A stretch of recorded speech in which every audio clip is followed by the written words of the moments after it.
Hi guys, welcome to Dad to Dan. In this episode we're on to the final section of Dad's sales process. This is closing. This should be relatively simple. If you get the rest of this process, which you can go back and have a look at if you want, if you get that right, closing should be simple. But we will give you some of the classics, which should help you out with some of the techniques, and there is a fun one in there as well, which Dad calls the Columbo close. So I hope you enjoy it, and I hope it helps. Right, so Dad, obviously we're at the last section now of the process. This could be a tripping point for some people. One thing that I always find, when do you need to close? Well, there's an old adage which says ABC, always be closing, and you'll hear that in sales and it comes on. And basically, yeah, you should be doing it throughout the process. But right at the end, so you've done your questioning, you've done your presentation, you've answered a few questions, and it's really hard because there is a sense you know when to close, and you kind of have to learn that. But generally, it's when you're getting the buying signals, and buying signals are when people are nodding their head, saying yes. And body language is like, yeah, this is something I want. This is something. So then, yeah, that's when you do it. It's really when you're getting the buying signals, you're getting something that people are telling you by either their body language or just verbally that, yeah, they're really happy. This is exciting. I like this. I think I can do this. I don't seem to have any problem, don't seem to have any questions, so, you know, that's the time. Okay. And is, you know, everybody wants just basically to get the money in at the end of the sale, you know, to get your commission.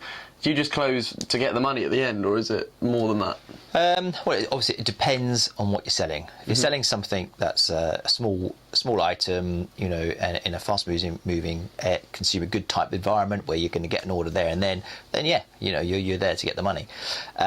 If, however, it's a big, you know, complex bit of machinery or service, then the close isn't about getting the order, getting a signature on a contract. It's about taking the customer to the next step.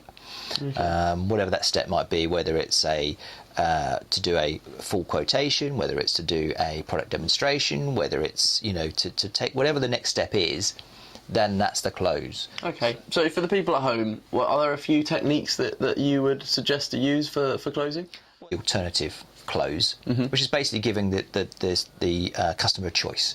So, okay, so if you were to assuming you're going to purchase, or if you're going to purchase, or just simply ask them, okay, so which colour would you prefer it in, red or yellow? Or, you know, do you want the 4K version or the 3K version? Yeah. Or like, when would you like your proof of concept? This week or next? Yeah. And the alternative one would be, okay, so we need to move on to a demonstration. I can make next Thursday at 3 or Friday at 2 or whatever. Give them a couple of, it's an alternative. So you're not asking them yay or nay necessarily, you're asking them which. Yeah. Which is a different question. The other one is, it's a sort of similar thing, it's an assumptive close. And that's really where you're just simply saying something along the lines of, you're just assuming that they're going to say yes. So you go, okay, so let's go on to the next stage, which is make this appointment to come back and do you, or okay, so I take it you're going to go for the full package, you know, as we discussed. They go, yeah. So I guess you have to have quite strong buying signals for that, or? Yeah. So the other one would be, what you could do is like a summary close. That's quite nice, particularly in a consultative selling environment. Yeah. So you go, okay, so you asked, you needed X, Y, and Z, and you thought that was good for your business. And as I think I've demonstrated quite clearly that our product meets those requirements. You've asked some of your questions. You don't seem to have any more, so therefore I think it's quite logical that we move on to the next stage. Is that okay? And I'm going to say yes. You know, if you've done all the things you've done up front, it should be all right. And it's quite a good one that you can link in with other closes as well. I always find you can do a summary close and then at the end do an alternate. Yeah. You know, you summarise where you are, then you go, should we do it, you know, tomorrow at 2 or the day after at 5, whatever it may be. Yeah.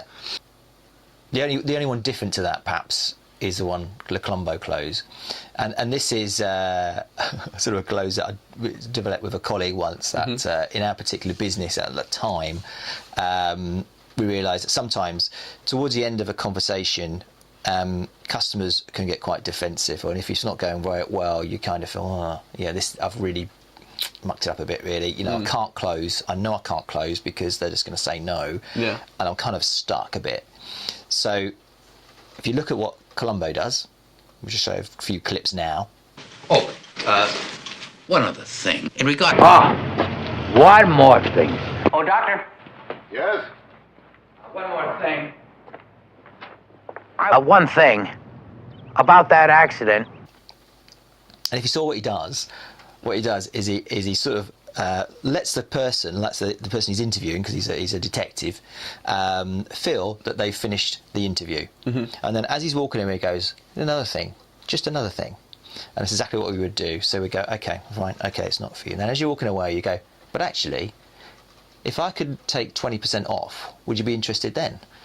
And they go, oh, yeah, probably. Because they've relaxed. Yeah, Because they're also... No.